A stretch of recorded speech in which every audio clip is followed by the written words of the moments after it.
Good morning students. कल हम लोग चैप्टर पढ़ रहे थे एक पुरानी कथा। उस कहानी के कहानीकार हैं पदुमलाल पुन्नालाल बख्शी। इस कहानी में हमने पढ़ा था कि एक मछुआ था और एक मछली, और दोनों एक झाड़ के नीचे टूटी फूटी झोपड़ी बनाकर अपना जीवन यापन करते थे।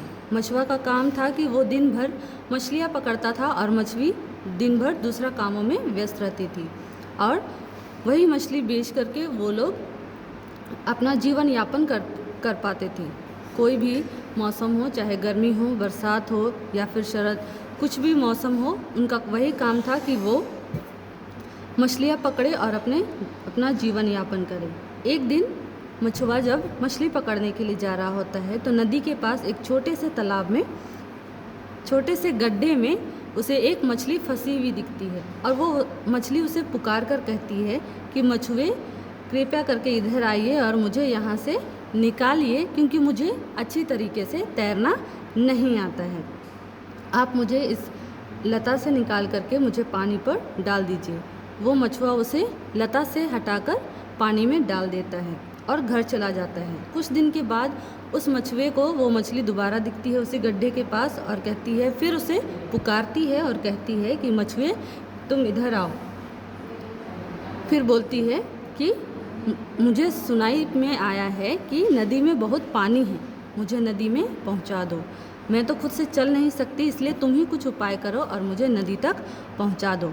तो मछुआ कहता है कि ये कौन सी बड़ी बात है, ठीक है, मैं तुम्हें यहाँ से निकाल करके नदी तक पहुँचा देता हूँ। उसके पास जो बर्तन थे उसमें वो पानी भरता है और उसे मछली को नदी तक पहुँचा देता है। और कुछ दिन के बाद फिर वो मछली उसे दिखाई पड़ती है और फिर उसे पुकार कर कहती है कि सुनो, तुम रोज़ यहाँ पे आधा घंटा आकर बैठा करो, तेरे आने से मेरा मन बहल जाता है। और उस दिन के बाद से वो हर रोज़ वहाँ नदी के किनारे जाता था और घंटों वहाँ पर बैठा करता था, और कभी कभी आटे की गोलियाँ बनाकर वह मछली के लिए ले जाता था। मछली खाती थी और खुश हो जाती थी। एक दिन मछली ये सारी घटना देख रही थी और एक दिन उसने पूछा कि तुम रोज़ उसी घाट पर क्यों जाते हो? अब हम इससे आगे पढ़ेंगे, अब हम आगे कंटिन्यू करेंगे। मछली ने उसको उस छोटी मछली की कथा सुनाई। मछली सुनकर चकित हो गई। उसने मछली से कहा, तुम बड़े निर्बुद्धि हो। वह क्या साधारण मछली है, वह तो कोई देवी होगी, मछली के रूप में रहती है। जाओ, उससे कुछ मांगो, वह जरूर तुम्हारी इच्छा पूरी करेगी। मछुआ नदी के तट पर पहुंचा। उसने मछली को पुकार कर कहा, मछली मछली इधर तो आ। मछली आ गई। उसने पूछा, क्या है? मछली ने कहा, हम लोगों के लिए क्या तू एक अच्छा घर नहीं बनवा देगी? मछली बोली, अच्छा जा, तेरे लिए एक घर बन गया। तेरी मछली घर में बैठी है। यहाँ पे हम देखते हैं कि मछली उससे पूछती है कि तुम रोज़ घाट पर क्यों जाते हो। उसके बाद मछुआ मछली के बारे में सारी घटनाएं जो उसके साथ घटी हुई होती है, सारी घटनाएं वो मछली को बताता है। फिर वो मछुए से कहती है कि तुम बिल्कुल बेवकूफ़ हो, बुद्धू हो। वो मछली जो तुमसे बात करती है, वो हर रोज़ तुम्हें बुलाती है, वो क्या कोई साधारण मछली है? नहीं, वो मछली एक देवी होगी और वो मछली के रूप में रहती होगी। तुम जाओ और उससे तुम्हारी जो इच्छा है वो तुम मांगो और वो ज़रूर उसे पूरी करेगी। और दूसरे दिन वो क्या करता है, मछुआ नदी के तट पर जाता है और मछली को पुकार कर कहता है, मछली मछली इधर तो आ। मछली आती है और पूछती है, क्या है? मछली ने कहा, हम लोगों के लिए क्या तू अच्छा घर नहीं बनवा देगी? वो उससे मांग करता है मछली से कि क्या तुम हम लोगों के लिए कोई अच्छा घर नहीं बनवा देगी? तो मछली कहती है कि ठीक है, जाओ, तुम्हारे लिए एक घर बना हुआ होगा और उस पर तुम्हारी पत्नी यानी कि मछली बैठी हुई रहेगी। मछली ने आकर देखा कि सचमुच उसका एक अच्छा घर बन गया है। कुछ दिनों के बाद मछली ने कहा, सिर्फ घर होने से क्या हुआ, खाने पीने की तो तकलीफ़ है, जा मछली से कुछ धन मांग। मछुआ फिर नदी तट पर गया। उसने मछली को पुकार कर कहा, मछली मछली इधर तो आ। मछली ने आकर पूछा, क्या है? मछुआ जब घर वापस आता है तो वो देखता है कि सचमुच में उसके लिए एक अच्छा घर बन चुका होता है। अब कुछ दिनों के बाद मछली को फिर से लालच हुआ। उसमें मन नहीं भरा कि उसे रहने के लिए अच्छा घर मिला है, लेकिन वो उससे कुछ और मांगना चाहती है। वो कह रही है कि ठीक है, घर तो मिल गया, लेकिन खाएंगे क्या? खाने पीने के लिए भी तो चाहिए। हम तो जो रोज़ कमाते हैं वो एक ही दिन में ख़त्म हो जाता है, तो हमें खाने पीने की भी तकलीफ़ है। तो जाओ, तुम मछली से जाकर कुछ धन मांग के लाओ। फिर मछुआ नदी के तट पर जाता है और पुकार कर कहता है, मछली मछली इधर आओ। फिर मछली आती है और कहती है, क्या हुआ? मछुए ने कहा, सुन तो, क्या तू हमें कुछ धन ना देगी? मछली ने कहा, अच्छा जा, तेरे घर में धन हो गया। मछुए ने आकर देखा कि सचमुच उसके घर में धन हो गया है। कुछ दिनों के बाद मछली ने कहा, इतने धन से क्या होगा? हमें तो राजकीय वैभव चाहिए। राजा की तरह एक महल हो, उसमें बाग हो, नौकर चाकर हों और राजकीय शक्ति हो। जा, मछली से यही मांग। मछली की यह बात सुनकर मछुआ कुछ हिचकिचाया। उसने कहा, जो है वही बहुत है। परंतु मछली ने उसकी बात ना सुनी। उसने स्वयं मछली की दिव्य शक्ति देख ली थी। यही नहीं, एक बार जब वह मछली को आटे की गोलियां खिला रही थी, तब मछली से उसे आश्वासन भी मिल गया था।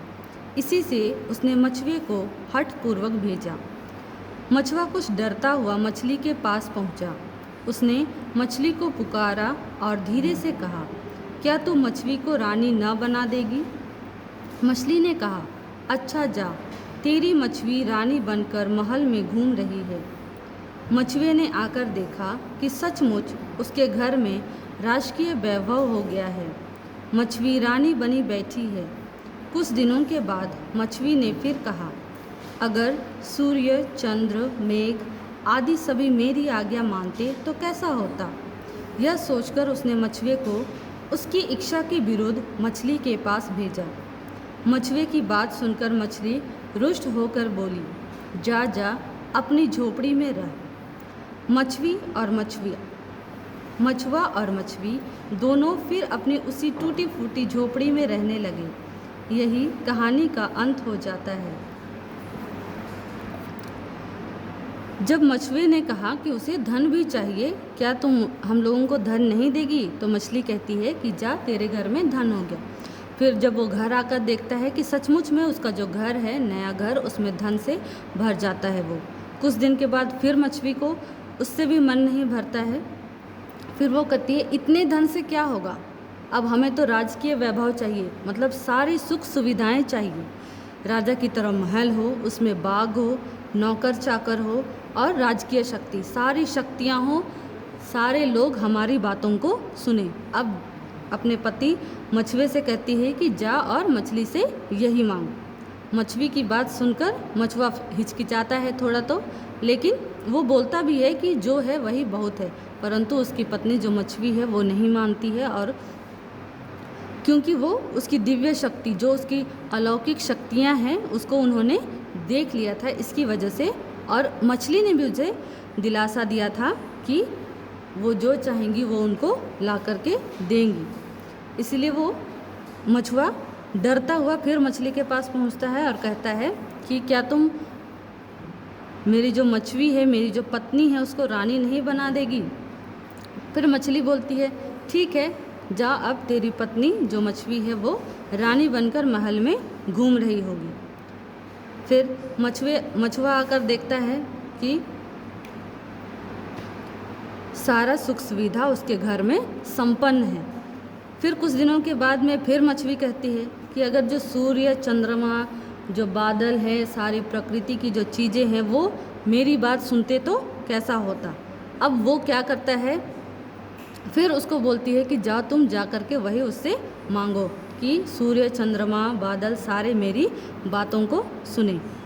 उसकी इच्छा नहीं थी मछुए की जाने की, लेकिन उसके विरुद्ध भी मछली उसको मछली के पास भेजती है। वह जाकर मछली के सामने वो प्रस्ताव रखता है कि सूर्य, चंद्रमा, जो जितने भी चीज़ें हैं वो हम लोगों की बातें सुने। ये सुन कर के मछली उनसे गुस्सा हो जाती है और उनको कहती है कि जाओ, अब तुम क्या करो, झोपड़ी में ही रहो। फिर पुनः वो लोग महल से अपनी टूटी फूटी झोपड़ी में रहने लगते हैं और यहीं पे कहानी का अंत हो जाता है। चलिए, कहानी पुरानी है, इसकी एक भी बात सच नहीं है, पर इसमें हम लोगों के मनोरथों की सच्ची कहानी है। आकांक्षाओं का कब अंत हुआ है, इच्छाओं की क्या कोई सीमा है, पर मछुए के भाग्य परिवर्तन पर कौन उसके साथ सहानुभूति प्रकट करेगा। सभी यह कहेंगे कि यह तो उसका ही दोष था, उसकी स्त्री की को संतोष ही नहीं था। यदि उसे संतोष हो जाता तो उसकी यह दुर्गति क्यों होती। मछुए ने भी शायद यही कहकर अपनी स्त्री को झिड़का होगा, परंतु मैं स्त्री को निर्दोष समझता हूँ। मेरी समझ में दोष मछली का ही है। यदि वह पहले ही मछुए को कह देती कि मुझमें सब कुछ करने की शक्ति नहीं है, तो मछुए की स्त्री उससे ऐसी याचना ही क्यों करती। अब ये जो कहानी है ये पुरानी है, लेकिन कहा जा रहा है कि इसमें की एक भी बात सच नहीं है, पर इसमें जो कहानी है वो हमारे मन की इच्छाओं की सच्ची कहानी है। क्योंकि हम इंसान जो हैं, हमें जितना मिलता है हम उससे और अधिक पाने की चाह रखते हैं। हम जिस चीज़ की चाह रखते हैं वो अगर हमें मिल जाता है तो हम और चाहते हैं कि हमें और कुछ मिले। यहाँ पे स्त्री को निर्दोष माना जा रहा है और मछली को ही दोषी कहा जा रहा है। और ऐसा कहा जा रहा है कि अगर मछली पहले ही कह देती कि मैं सारी चीज़ों को करने में समर्थ नहीं हूँ, तो मछुए की जो स्त्री है, मतलब उसकी पत्नी जो है, वो इतनी मांग ही क्यों करती। और यहाँ पे ये भी बोला जा रहा है कि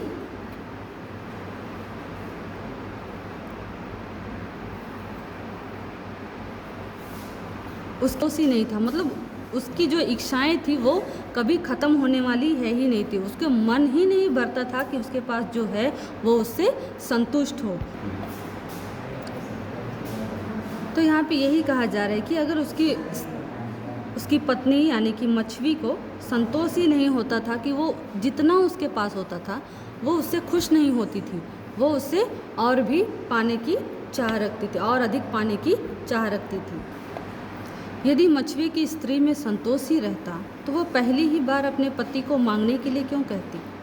मछली ने पहले तो अपने वरदानों से यह बात प्रकट कर दी कि मानो वह सब कुछ कर सकती है, किंतु जब मछुए की स्त्री ने कुछ ऐसी याचना की जो उसकी शक्ति के बाहर थी, तब वह एकदम क्रुद्ध होकर अभिशाप ही दे बैठी। उसने मछली के उपकार का भी विचार नहीं किया। वह यह भूल गई कि मछुए ने यदि उस समय उस पर दया न की होती तो शायद उसका अस्तित्व ही न रहता। उसने मछली से यह क्यों नहीं कहा, जा भैया, मैं तेरे लिए बहुत कुछ कर चुकी, अब कुछ नहीं कर सकती, अपनी रानी को समझा देना। हम सभी लोग अपने जीवन में यही भूल करते हैं। हम लोग अपने दोषों को छिपाकर दूसरों पर ही दोषारोपण करते हैं। हम दूसरों के कामों को महत्ता ना देकर अपने ही कामों को महत्व देते हैं।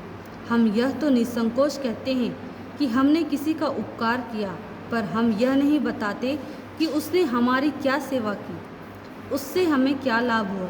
सच तो यह है कि उपकार और सेवा एक बात है और यह लेन देन कुछ दूसरी बात है। मछुए की स्त्री ने जो कुछ किया वह ठीक ही किया था। सभी लोग जानते हैं कि जब तक कोई वस्तु अप्राप्य रहती है तभी तक उसके लिए बड़ी व्यग्रता रहती है। ज्यों ही वह प्राप्त हो जाती है त्यों ही हमें उससे विरक्ति हो जाती है और हम किसी दूसरी वस्तु के लिए व्यग्र हो जाते हैं।